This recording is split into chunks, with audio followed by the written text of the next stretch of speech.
Welcome to the Old Roads Podcast, a podcast that seeks to bring the wisdom of the past to the challenges of the present. I am your host, Aaron O'Kelly. I am a pastor and a theological educator. We've come now into the month of October 2024. It is the height of an election year. And so for this month, my goal is to explore questions related to politics and the upcoming election. The question I want to pose today is the church a political organization? Coming at this from a pastoral angle, I'm always thinking in terms of what is important for a local church to know and to do. And my short answer to this question, is the church a political organization, is yes and no. It is a complex question and it requires a complex answer. Let me further define the question. Is the church's mission directly focused on earthly political matters? If you define the question that way, the answer is clearly no. We are not a political organization in that sense. We as the church proclaim the gospel and seek to make disciples in a variety of political contexts where we live, and our focus is not on earthly political matters.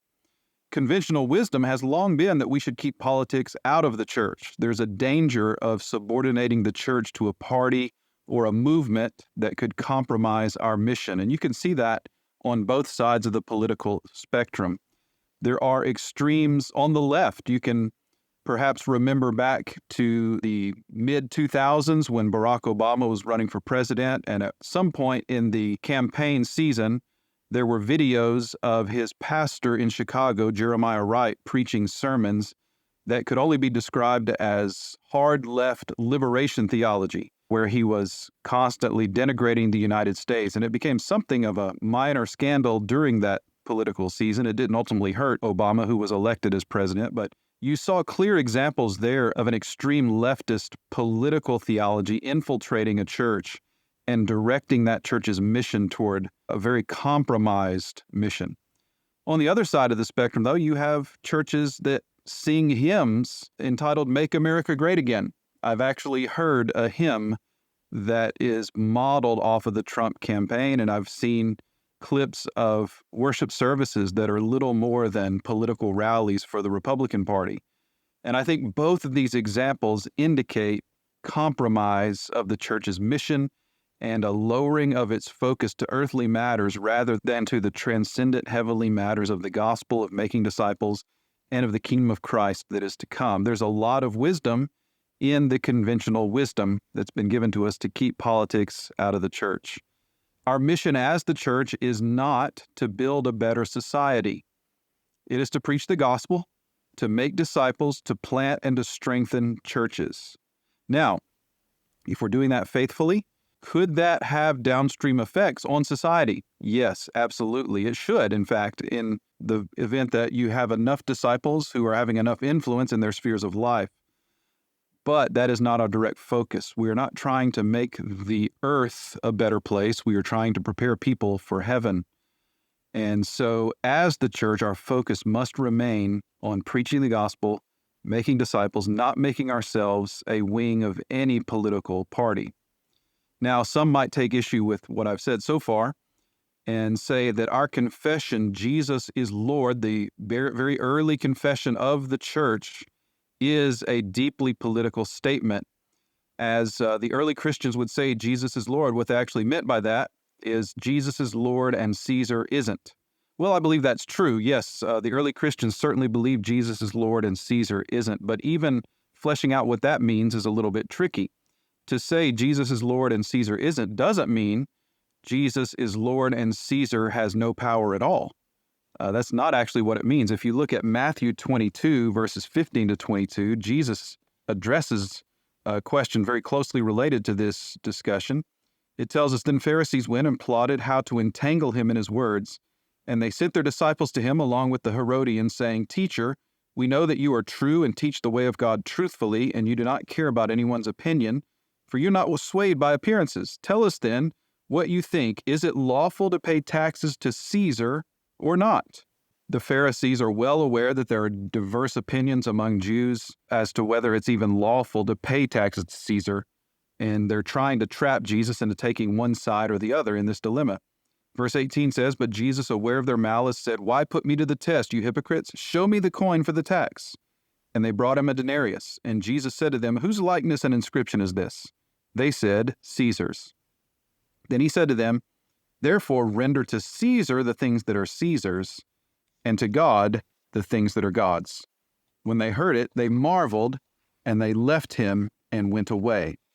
Jesus is clearly saying here, yes, Caesar is not Lord, but we should render to Caesar the things that are Caesar's, including taxes. So the early Christian approach to political questions was to say Jesus is Lord, and yet Caesar has a legitimate place in society. We are not trying to overthrow him. We are not social revolutionaries who want to undo the social order and build a completely new one. In Luke's gospel, when Jesus is on trial, if you look at Luke 23, verses 4, 13 through 16, and 22, you'll see repeatedly that Pontius Pilate, who represents the authority of Caesar in Jerusalem, says over and over he finds no guilt in Jesus. He sees that Jesus is not a social revolutionary. And you see a similar pattern in the book of Acts, where Paul has a number of run-ins with Roman officials. And fairly consistently, Paul seems to get on their good side and ultimately appeals his case to Caesar, but he shows throughout the narrative that he's not a social revolutionary either. The Christian church, from its earliest days, has respected the political order that is in place, even while it proclaims Jesus is Lord. So how do we put these two things together? Jesus is Lord, Caesar isn't, but yet Caesar does have a proper role to play. I think we can look into a historic theologian to help us think through this, a theologian named Abraham Kuyper. Kuyper had a doctrine called sphere sovereignty, in which he argued that the various spheres of society, including government, family, the church, other institutions, all have their own spheres of authority, and they all are accountable directly to God. What that means is the state is not an authority over every other sphere. It is one particular sphere alongside the others, and it has its legitimate place in society, but it cannot claim sovereignty that God has not given to it. So what that means is there's a very legitimate role for the state. Caesar has his place, but when Caesar reaches beyond his sphere to try to regulate what God has not given to him, that's when he is forcing the church to take a political stance. So I would put it this way: the church need not be a very political institution if the state is staying within its sphere of proper authority. But when earthly powers reach beyond the authority they've been given, they force the church to become more and more political by opposing them in doing so. So here's a really more pressing question, I think, for us today and in this political season. Are we in a cultural moment that warrants a more political church? I actually believe we are here in the year 2024. Let's think back just a few decades. If you go back to 1950s America, certainly not a perfect society by any stretch, but there was a basic shared worldview among Americans, a shared understanding of what makes for a good social structure. There was a shared understanding among Americans that strong marriages, families, children who are raised with two parents in the home, with a strong economy that can support them, these are all good things. And there was a cherishing of the heritage and American freedoms that we had in those early post-war days. And so the political parties tended to divide not over those issues, but over how do we best achieve the goals that we share for strong families and for a good economy and so forth. They tended to divide over such questions as what should the tax rate be, what should foreign policy be, those kinds of things where there is legitimate disagreement among Christians. We don't live in the world of the 1950s anymore. The political scene in 2020's America revolved around questions such as these. What is marriage? Is it the union of one man and one woman, or is it other things as well? What is a man? What is a woman? And what does that mean for such things as women's sports, and who is allowed to participate in women's sports? Should children receive hormone blockers if they claim to be transgender? Should they have their genitals mutilated by surgeons if they claim that they are transgender? Should unborn babies be allowed to be killed through all 9 months of pregnancy, and in some cases even beyond that. Now, publicly, Democrats will scoff when we say such things like that. They will say that that's absurd, and yet they never openly support a single limitation on abortion. Look it up. Try to find a leading Democrat today who will say that there should be a restriction on abortion at some point in pregnancy. Where is it? What point is that? Find that person, find that Democrat leader, and tell me who it is, because I can't find any today. And in some cases, Democrats even favor allowing babies who survive an abortion attempt to die outside the womb. Should churches be forcibly closed for months due to a public health scare, while liquor stores are allowed to remain open? This was a political question that faced us just a few years ago during the COVID-19 pandemic. Should the federal government be able to influence social media companies to censor speech that it doesn't approve of? I saw a clip just the other day of John Kerry, the former presidential candidate for the Democrat Party, saying that the First Amendment is a roadblock to governments being able to eliminate harmful speech. Well, that's really what it was designed to be. It was designed to be a roadblock to stop governments from doing things like that. But now we have completely different visions of government, even related to the freedom of speech. What we're dealing with in 2020's America is radically different from 1950s America, because we have radically different worldviews now between the two parties, and everything has been politicized. What if the church wants to remain non-political in 2020's America while everything in society becomes a political issue? If even the question of what is a man or what is a woman is now political, the church, by remaining non-political, will have less and less that it's able to talk about. The church will increasingly become less and less relevant to the lives of people because it will have nothing left to say out of fear of becoming too political. We are clearly in an era where the state is overstepping its bounds, violating its sphere sovereignty. Caesar is claiming more authority than Caesar has. So yes, we should give to Caesar what is Caesar's, but we will not give to Caesar what is God's. We will not back down on bearing moral witness to the truth in an age of profound moral confusion. So I would say to churches today, you are not to become a political rally for any particular party or candidate, but you are called to bear clear witness to moral truth from the Bible. And where that comes in conflict with the political ideas of today, so be it. If that makes you political, then you become political to the glory of God. I was listening to the Christ Over All podcast lately, and I encourage you to give them a listen and visit their website. They've got great content at Christ Over All, and they had guests Eric Reed and Andrew Walker discussing politics in their podcast the other day called The Bully Pulpit, which is also a podcast that I've enjoyed.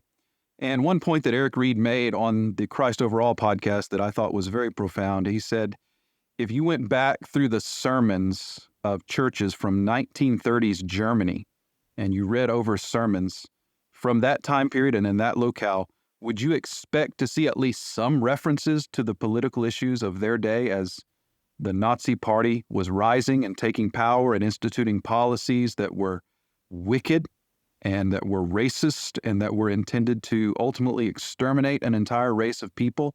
Would you expect churches to be political in that context? As Americans today, I think we would say yes. We would hope there would be at least some witness of the German churches against the political influence of the Nazi Party in their day. Well, we're not quite there in 2020's America, but we are in a very dark time, morally speaking, here in the issues that confront us today, and especially in what the Democrat Party in particular has determined is going to be its political goals. I am not a huge fan of the Republican Party.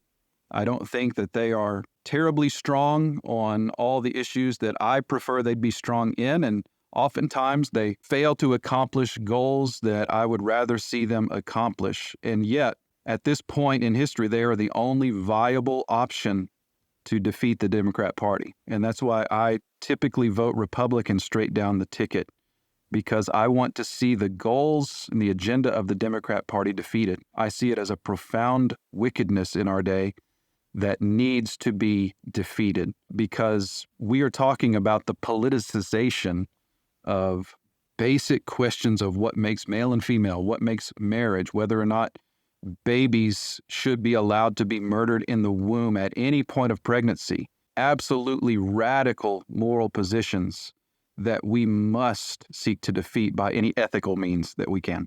Now, I would rather live in a time when politics was a much smaller realm of life. I would rather live in a time when we didn't have to confront these questions and when we could go back to just debating things like tax policy. But that's not where we are today. And in the times in which we live, I'm reminded of one of my favorite books, The Fellowship of the Ring, when it becomes clear to Frodo, as Gandalf is explaining to him the history behind the ring that he's received from his uncle Bilbo. And Gandalf speaks to Frodo about the dangers that are growing in the world again as the shadow of Mordor is growing and evil is now reaching out again to try to take over. And Frodo's response is, "I wish it need not have happened in my time." Gandalf then says, "So do I, and so do all who live to see such times. But that is not for them to decide. All we have to decide is what to do with the time that is given us." And there's so much wisdom in what Gandalf says there. So much comfort for us as Tolkien wrote from a Christian perspective.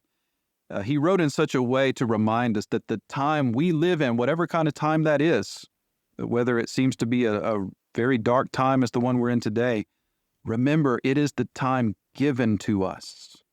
It is given to us. It is not just something we've wandered into, but the times in which we live are given to us by God. So confident in Him, confident in His sovereignty, His goodness, and His truth, we must be bold in standing for truth, no matter what it may cost. So if that makes the church more political in our day, then so be it. Let's be political, and let's do it to the glory of God. If you'd like to help our podcast, please consider subscribing, leave us a 5-star review, or share it with a friend. If you'd like to send in questions to our monthly Q&A episode, you can send those to theoldroadspodcast@gmail.com. And if you'd like to sign up as a patron to support us financially, you can sign up at theoldroadspodcast.com. Thank you to our patrons, and we do have some exclusive patron content rolling out at this time. Until next time, remember Jeremiah 6:16, "Thus says the Lord, stand by the roads and look and ask for the ancient paths where the good way is, and walk in it, and find rest for your souls."